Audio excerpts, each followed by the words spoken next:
Hello guys, કેમ છો? જય શ્રી કૃષ્ણ. તો આજે મને લાગી છે થોડીક ભૂખ. આ પણ થોડીક જ છે, બહુ ઝાઝી નથી. એટલે કંઈક નાસ્તા જેવું આપણે બનાવીએ. તો મારા ઘરે તો તમે જુઓ ને તો મમરાની ખીચડી બહુ બને. મીન્સ કોક એને મમરાની ચટપટી કહે તો કોક મમરાની ખીચડી કહે. તો ચાલો આજે તમને પણ હું બતાવું કે મમરાની ખીચડી કઈ રીતે બને. ચાલો. તો મમરાની ખીચડી બનાવવા માટે મેં પહેલાં લઈ લીધા છે બટેકા ઝીણા સમારેલા બટેકા, અને પછી લીધું છે લીલી લસણ, ઝીણું સમારેલું, લીલા મરચાં, આદુ અને લીમડાના પાન છે, અને ટામેટાં છે જેને ઝીણા કટ કર્યા છે, અને છે મમરા, અને આ બધા મસાલા છે. તો ચાલો પહેલાં મેં કઢાઈ મૂકી દીધી છે ગેસ ઉપર. તેમાં આપણે થોડુંક નાખીશું તેલ. તો તેલ નાખી દીધું છે. હું ધીમે તેલ નાખું છું. તેલને થોડુંક ગરમ થઈ જાય તો આપણને એમ લાગે કે ના ગરમ થઈ ગયું છે. તો ગરમ થઈ ગયા બાદ તેમાં નાખશું રાઈ ગયા પછી જીરાભાઈ નખાઈ ગયા છે. તો પછી થોડીક નાખીશું હિંગ. ધીમે થાય. તો થોડુંક ગરમ થઈ ગયું છે.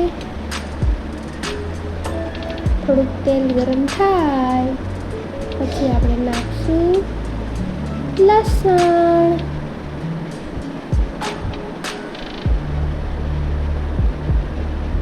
એકારે આવતું નથી હાથમાં.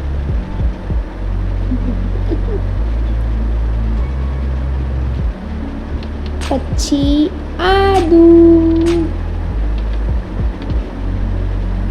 અદરક, પછી લીમડાના પાન, અને પછી તીખા મરચાં. તમે મોળા પણ લઈ શકો છો, તીખા પણ લઈ શકો છો. તમે જેવું ખાતા હોય એવું લેવાનું. અને પછી નાખ્યા બટેકા તો બધાયને ભાવે, મને તો બહુ જ ભાવે. પછી હલાવી લેવાનું.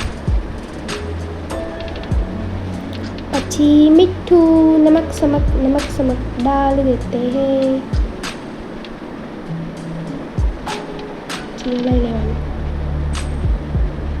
જો પાછા બહાર ન ઉડી જાય હલાવતા.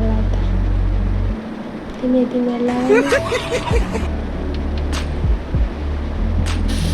પછી નાખવાનું છે હળદર, પછી ધાણા જીરું, પછી પાછું હલાવવા માંડવાનું છે.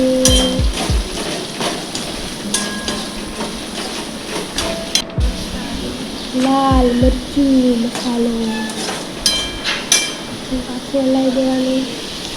થોડુંક મસાલો નાખા પછી થોડુંક પાણી નાખી દેવાનું, પછી મસાલો ભાજી ન જાય.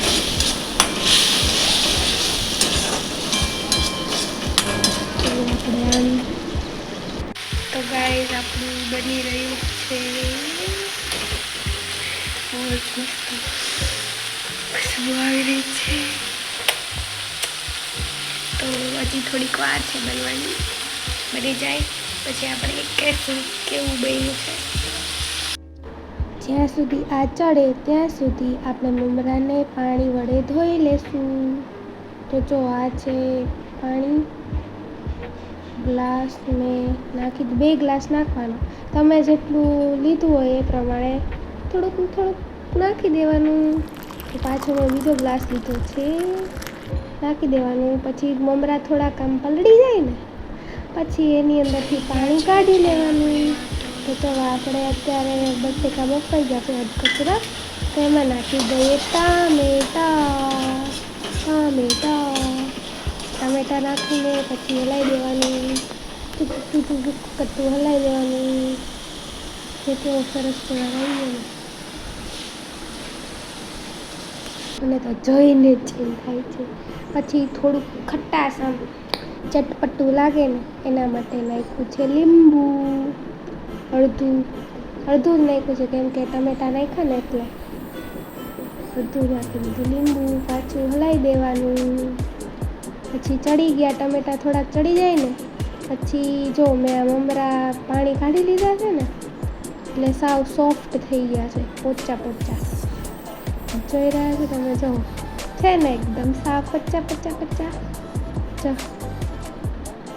તો આવા મમરા થઈ જાય પછી આપણે એને નાખી દઈશું આ કઢાઈમાં. બધા નાખી દેવાનો, જો બહાર નો ઢળી જાય એકાદા પાછા.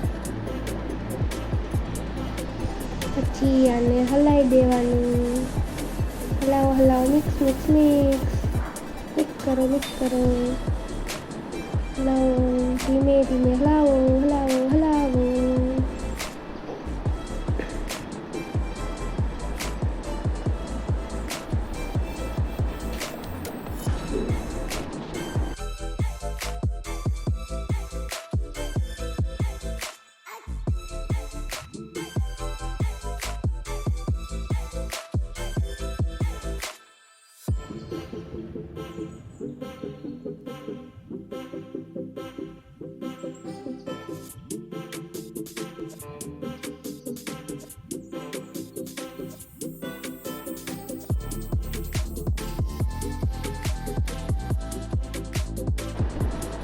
તો હવે આપણે અંદર નાખી દઈશું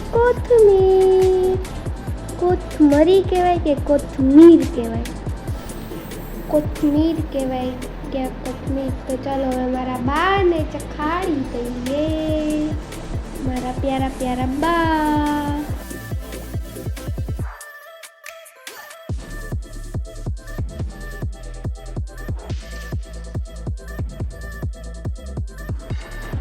તો બા આપણા ચાખી રહ્યા છે.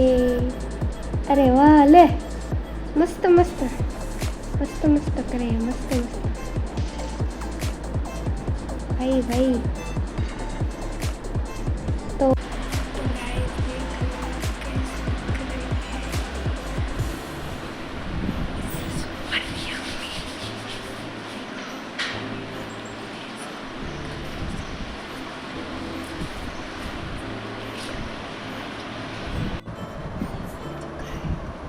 તો ગાઈસ ચલો આપણે હવે જો દેખાય છે ને કેવી મસ્ત દેખાય છે, ચલો ચાખીએ.